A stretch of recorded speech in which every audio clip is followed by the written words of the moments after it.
There are majorly 4 reasons why behavior occurs. It's either occurring because the child wants attention, or the child is trying to escape from the behavior, or it's an automatic behavior, what we also refer to as sensory. Or we have 4 of them, which is sensory, attention, escape. Yeah, they're either trying to escape from a behavior, or they want to get access to a tangible. Then we have different approaches of ABA. We're going to talk about 3. Number 1 is discrete trial. It's a very structured approach where we have the one-on-one, that is the technician, client, or parent-client, a very structured approach. Then we have the naturalistic incidental teaching. This one is very unstructured, can happen anywhere. It depends on the number of opportunities that we have. Then we're going to talk about, so these are the major things we're going to talk about: APA interventions, how do we use it to acquire skill, how do we use it to reduce behavior. Then we'll talk about proactive and antecedent measures that we as parents are used to work with the children. Then the most important part of all is, how do we then monitor the child's progress through data collection? I mean, we can be working, okay, I'm working with my client or I'm working with my child. How would I know that the child is making progress? You would only know by collecting data. That, when you have people that are vocal, they can speak, it makes it a lot more difficult to diagnose. Okay, it makes it a lot more difficult to diagnose. But that is gradually changing. You will actually need an expert, somebody that knows their onions and has really been exposed to be able to tease out that for you. Because when the person is talking, sometimes what they're saying does not make sense, but they're talking, they're saying something. So it would take somebody who's done diagnosis, repeatedly exposed, to know what to look for. Okay? So those are the things. So that's why, again, you see that 1 in 36, it used to be 1 in 100, but by last year, this is 2024, 2022, 23, that number changed. So yes, like she said, awareness is increasing. The tools and expertise to tease out who's on the spectrum or not is also increasing. Okay?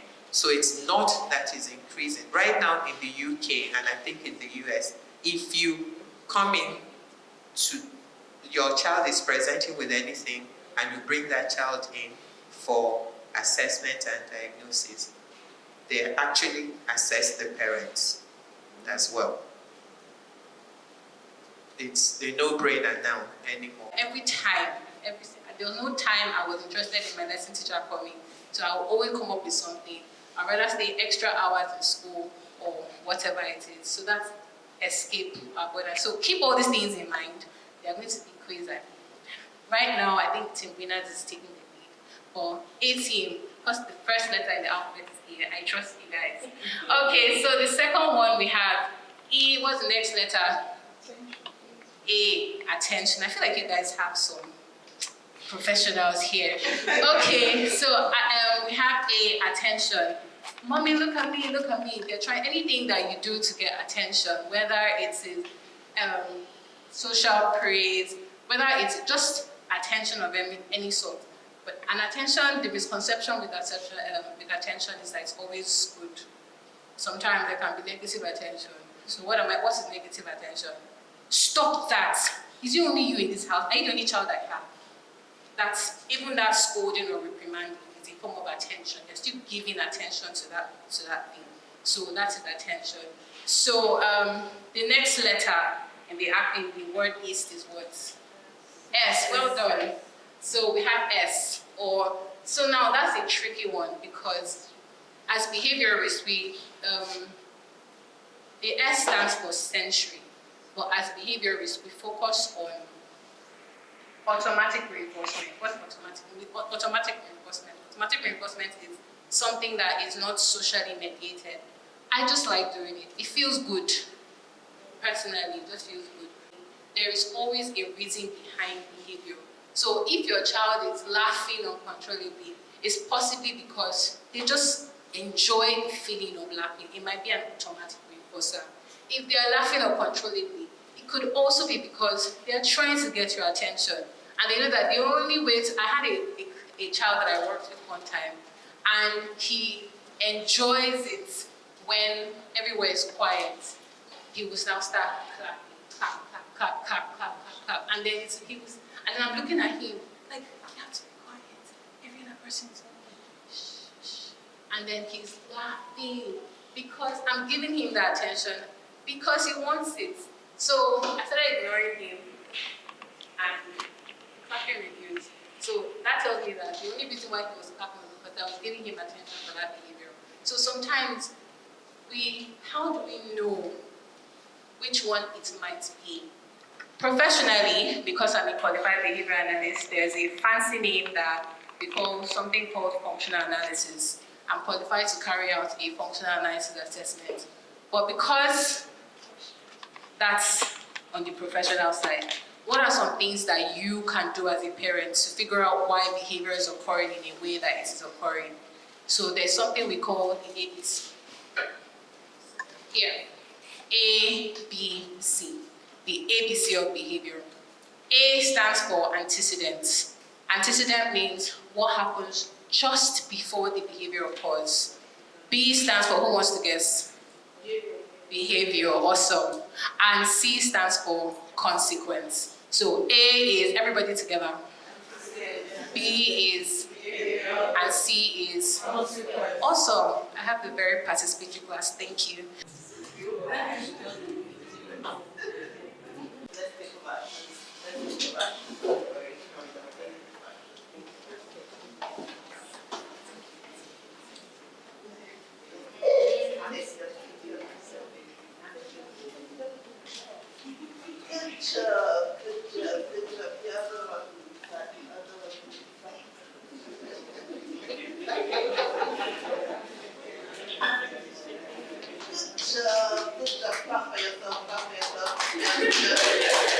Well done, thank you very much.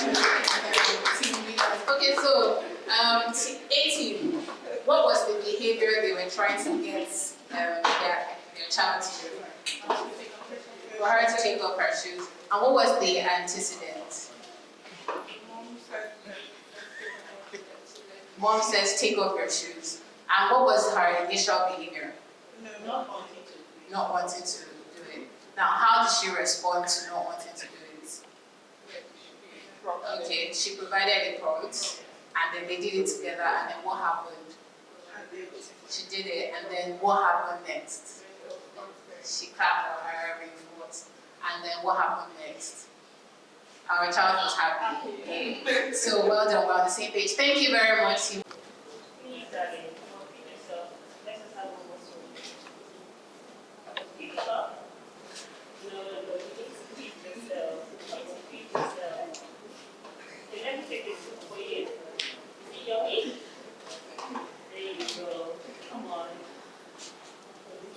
Let's try. Let's try.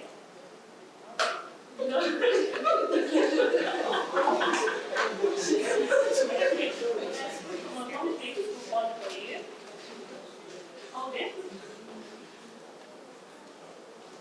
There we go. Come on. That's one scoop for mommy. Good girl. Well done. Did you like it? Another scoop. Okay. Let's do it. Hold it. Well done, Mama. Well done. Thank you very much, A-team. Thank you. Okay, so did you guys see it? Okay, so what was the behavior they were trying to get their child to do? To eat by herself, also. And what was the prompt provided?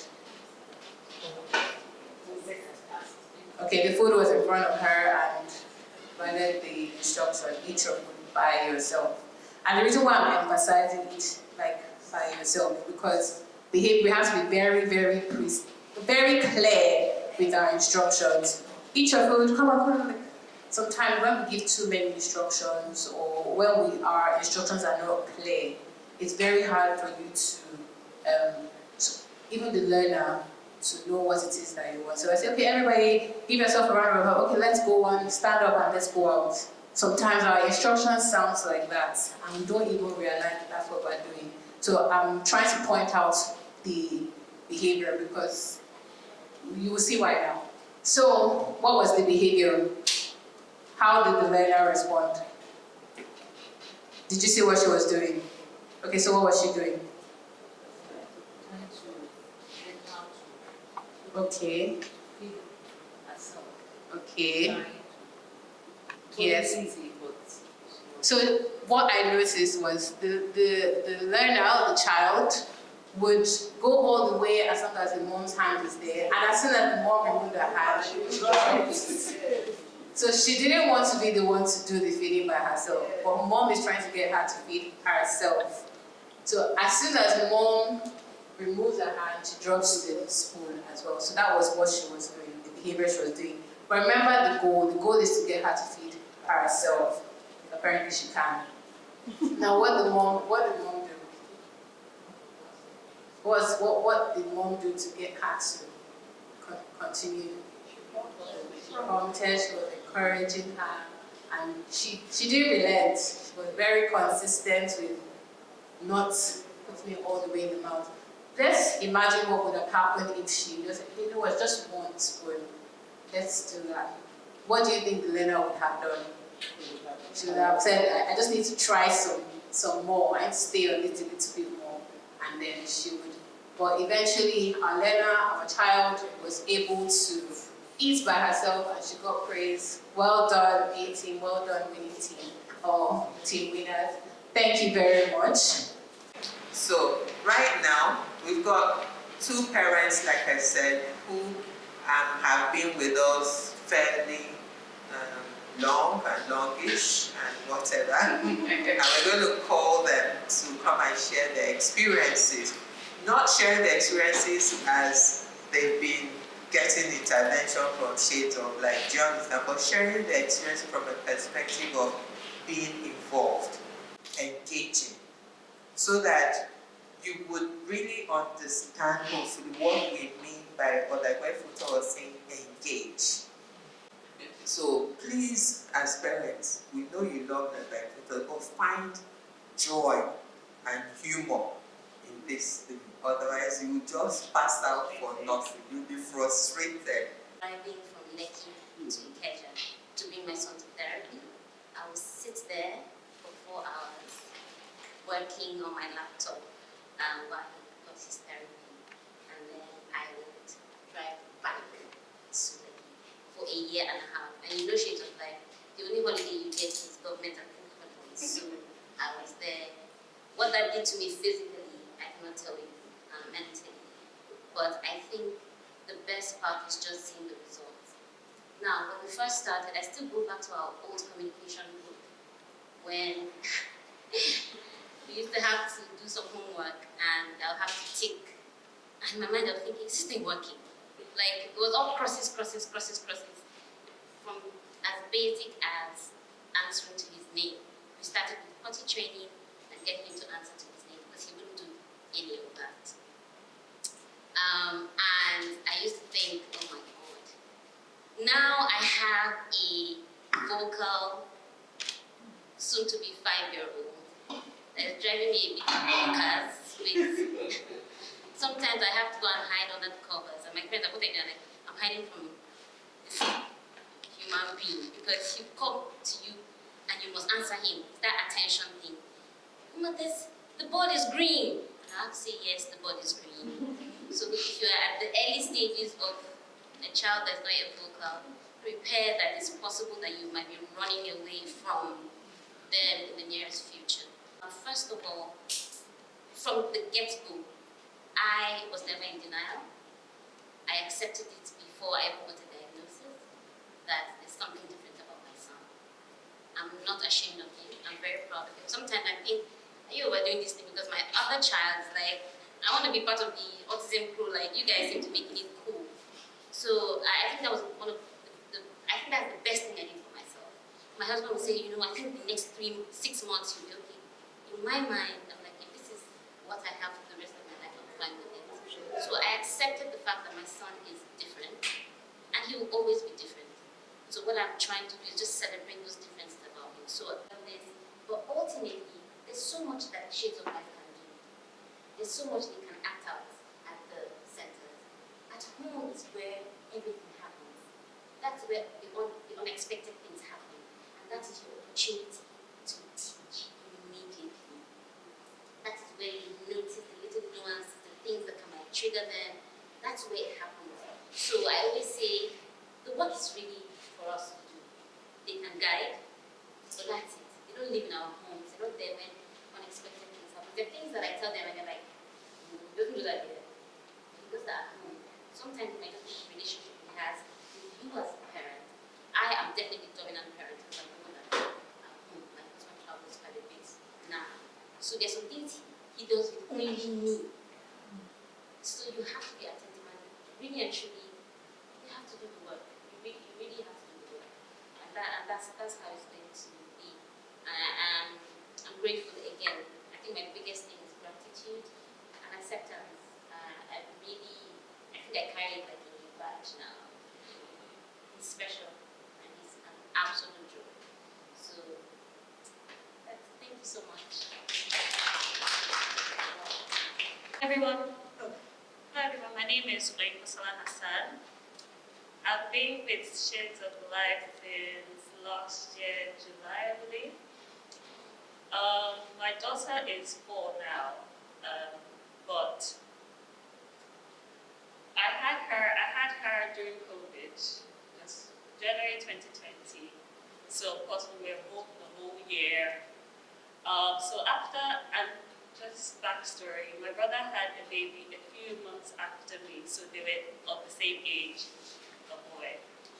So fast forward to after her first birthday, my nephew is saying Mama and saying Dada. My daughter's not saying anything, but she's very active, she's moving about, she's doing everything. And when I speak to the health visitor, they say, oh, it's fine, it's okay, it happens differently with every child, don't compare. I said, okay. So fast forward, she's 2 years old, still not saying anything. My nephew is talking and yapping, okay, there's something going on here. Speak to the health visitor again, say, no, it's fine, we just keep an eye on her. Maybe it's because of COVID, she wasn't really engaging with anyone apart from you and her dad. And her dad and I are not really like big talkers, so it made sense. Like, we're not like talking the whole day, so maybe she doesn't really understand that you need to open your mouth to communicate. And then, but they kept going on and on and on. And we were there for hours. I know that we left like at night time. So we were there for a while, but she took a break, she ate, she did everything. And I thought to myself, I'm like, hey, after all of this, we better find a solution for us. So we went home, still safe day, she wasn't really saying much. Then when we started at Shades of Life, it was literally like, I swear it was like magic. So my daughter came home the first day and she goes, Mommy, I'm like, who's talking? Like, who just said mommy? Like, that was because she wasn't saying anything to us. So I had to go and call her dad. And I was like, what did you just say now? He said, Mommy. And it was just, I had this flush of emotions. I wanted to cry. Like, what? This girl is talking. So I was really, really happy. And then I was like, okay, you know what? This place, I'm already loving it. Let's just keep going. So with time, you know, I mean, it was something that I wasn't used to. I didn't know what to do. I had Google things, YouTube. There's only so much you can learn online, apart from when you actually go to somewhere where they can tell you this is what you're supposed to do. And thankfully, the book you mentioned, the book they used to write all sorts of things for you to do at home and practice and all of that. So I made sure I didn't use to pick it up. I would sit with this, I was doing this myself. I'm making sure, oh, Daddy, this is what I do. So when you're engaging with her, this is what you need to do, sort of thing. And thank God, like now, my girl is a chatterbox. Oh my God. Like, every time, and she's so sweet, like she just comes to me and say, Mommy, I love you so much. Thank you for taking care of me.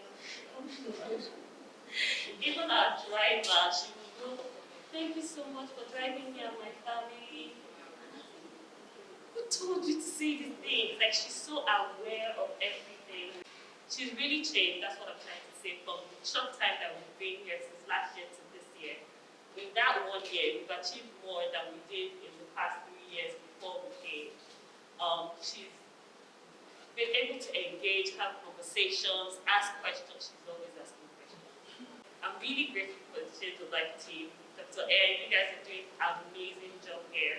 And I hope, you know, I already referred somebody here. That's how much I love your place. So I'm really, really grateful for the job you're doing. And hopefully we're able to, I really wish we were still staying for us to continue with you guys, because that was the plan. But I hope that we're still able to communicate with you and get help from you whenever we need to. I'm grateful for Miss Priscilla, my girl's favorite person. I'm thankful for you all, and yeah, thank you so much for your help.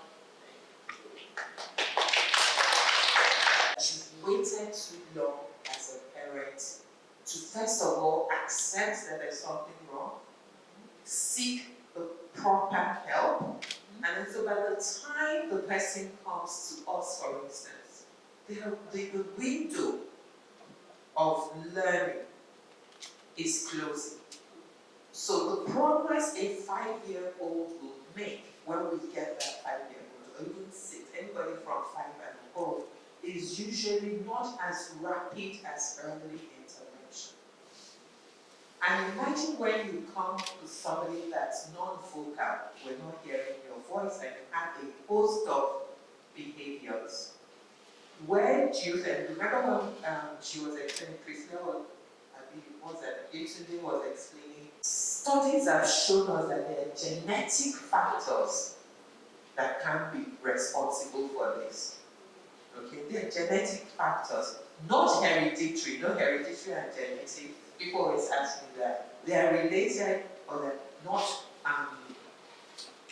you can put that in one. They are not hereditary. Because hereditary means it's going on from generation to generation. But genetically, we have found that there are things that the DNA, the genes can carry. Wherever it lands, we don't know. Okay? So we have to bear that in mind so that it's not our fault at all. So start from that place. Now, your focus then should be, what do I do to help my child, this individual that I've been blessed with? Okay? How do I help you become independent? They have now, where you have voice to text and text to voice. So these are things that you can explore. But we must realize that we can't sit in the same spot and expect something to change. That's what I want you to take from Fatima and AH's mom's story, okay? For parents that have children with special needs, some tests would have been conducted, and from those tests, there would have been gaps that would have been identified. For task analysis, the very first thing you do is that you will carry out that steps, or you carry out that behavior, and you are going to look at those key areas, those key components, those key steps. That is what you focus on. So as you are engaging in that behavior, you have someone else probably taking notes of all those steps, that sequence. So that is why it is called task analysis. You analyze that task and you break it into steps. Step 1, step 2, step 3, and so on. So task analysis can be used for almost any behavior.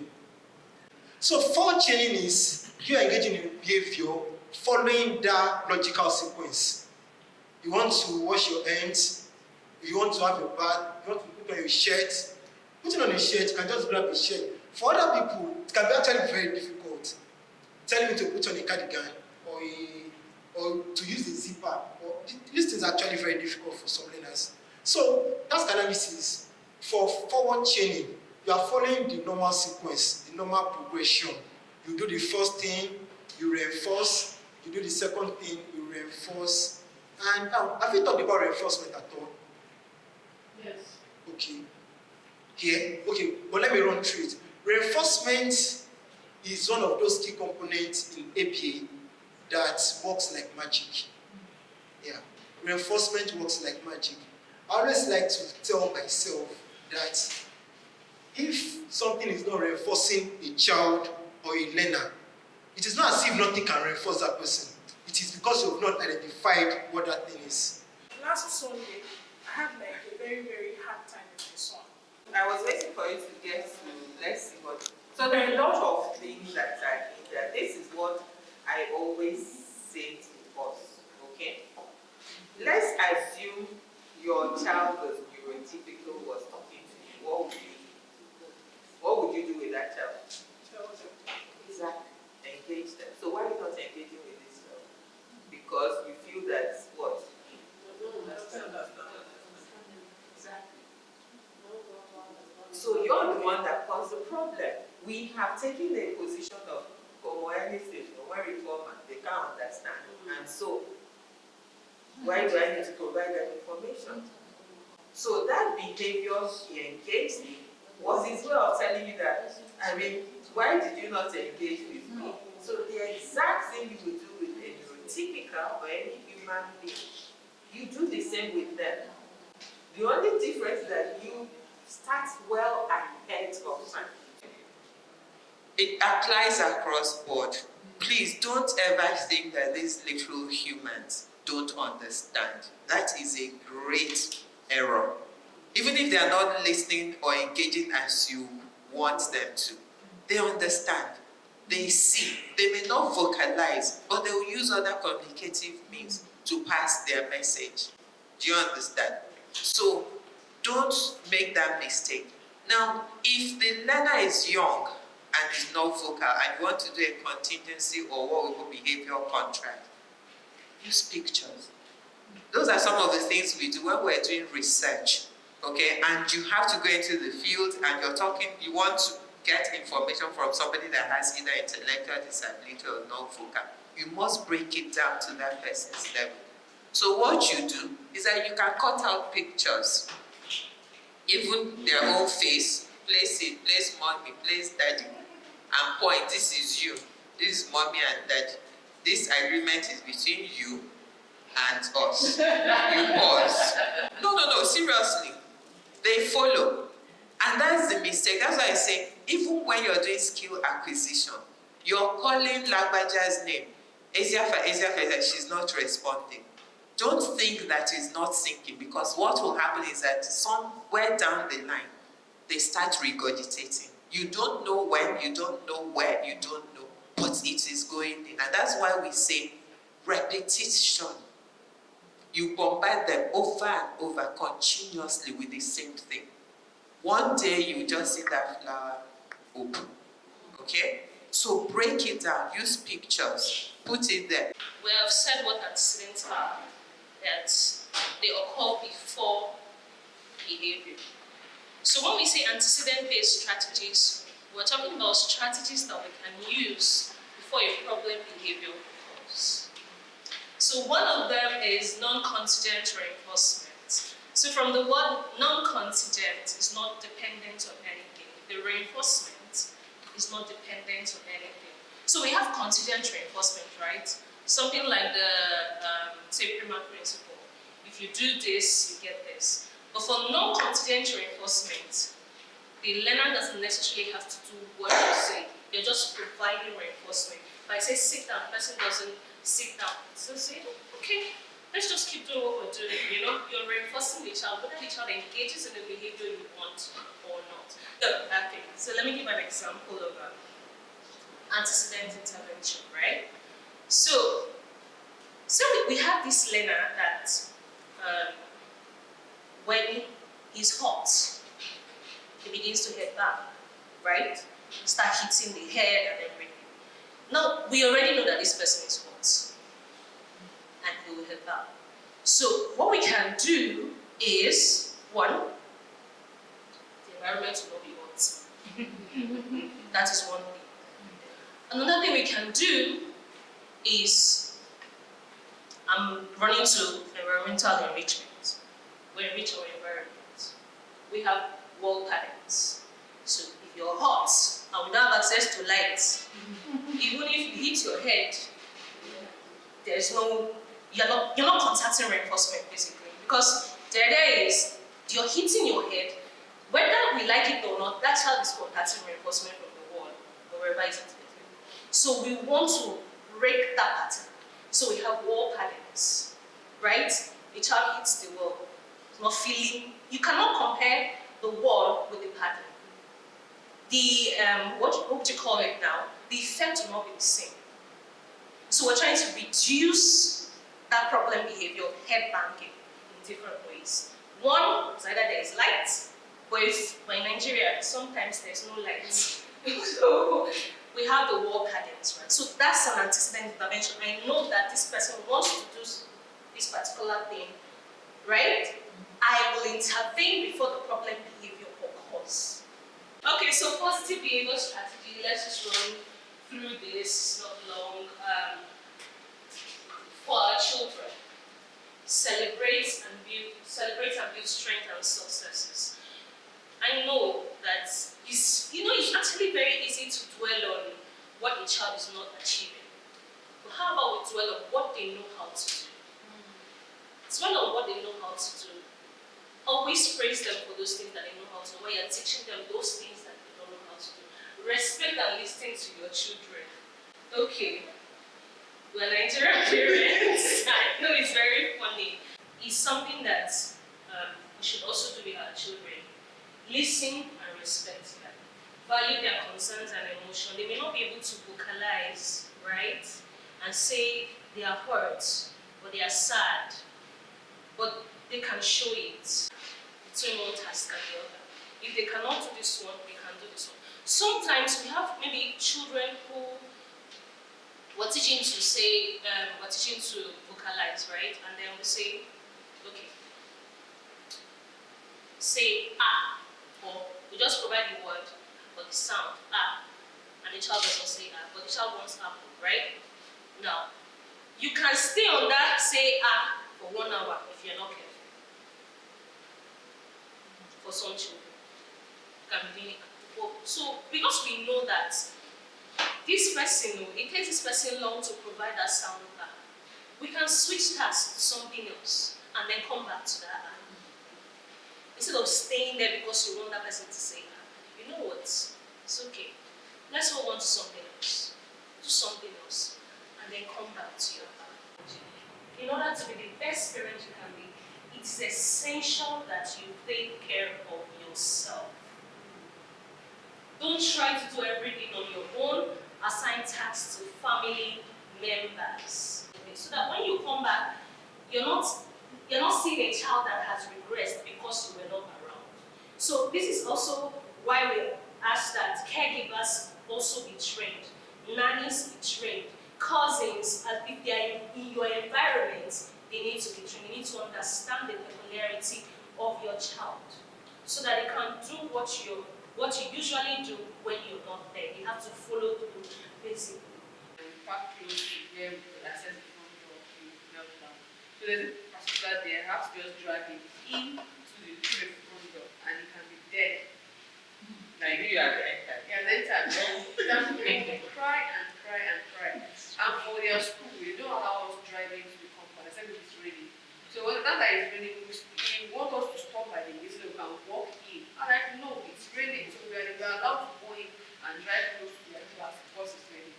He was going to take the problem that we will come down, walk through. So it's all that is caring as well for them to understand the conditions that has play. Do you understand? So this is, and that's why when you present all these stimuli at once, it's a problem. Okay, so you have to break it. Remember what's the task analysis? Separate issues, teach before you put the whole picture together. He has not understood. The normal routine is stop here. So what is this? Water from the sky. You care not about it. Why is trying to harass at the front my room? Do you understand? So he has to first understand weather, understand what happens when you raise, when it's dry, because we always talk to them as if, the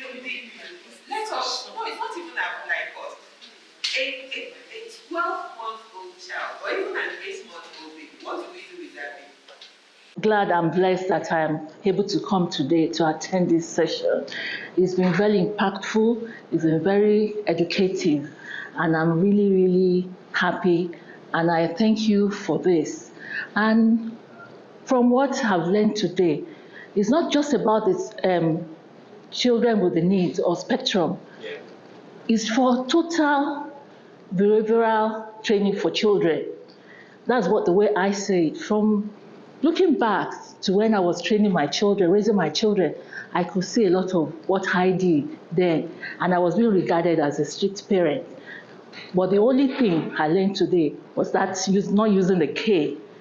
And although I didn't use it, but it was always the stick, carrot and the stick thing that I used. But another thing is, please, grandparents, get involved. Get involved with the training of the children, of your grandchildren. It's not just by buying toys or anything. Get involved with their daily, day-to-day life, and encourage them, most especially the children with the spectrum. Get involved. Close family members should get involved, not just their parents. Don't leave it to the parents alone. Don't leave it alone to the caregivers. No, get involved. So grandparents, uncles, aunties, close family members should please get involved. Not just buying them toys, gifts, and all that. The best gift you can give to them is get involved and learn how to relate with them. Don't see them as handicapped. They are not handicapped. They are very smart. Anytime I'm going to leave my grandson, because I noticed that if I take a while to come, he won't respond to me. So I said, but anytime I'm there for the weekend, he will get closer and he'll come to my room and come and jump on my head. But anytime I come for a while, he wouldn't. So what I do now, anytime I'll go for a while, I'll say, Grandma is going for some days. It will take a while for Grandma to come back. So when Grandma is coming back, you come and hug Grandma, not to run away from Grandma. And it has worked for me. It has worked for me. The day he said, Grandma, I was too excited. And he said, Grandma, do. And I said, God, yes, you're truly working. Thank you very much, Shades of Life. There's been a lot of tremendous improvement. Thank you very much. Hello, my name is Ayomiku. Thank you for the opportunity, Shades of Life, for this. I was privileged to be among the parents that got the free assessment for a child, and also here for the training session, which was a very enlightening, educative, and a very intentional on their part for all of us, and it has been a great privilege. We were taught a lot of things, basically to what helps us recognize the triggers, so the ABCs, the antecedents, the behaviors, and the consequences, which helps to actually figure out whatever it is that is going on with our children, the triggers as well. And we're taught to also prioritize our self-care and things to watch out for if we need to engage somebody to help with therapy for our children, and also to involve families as well in the care of our children as well. Thank you so much to all the facilitators, to all the staff and everything. It was a really, really good one, and we appreciate it a lot.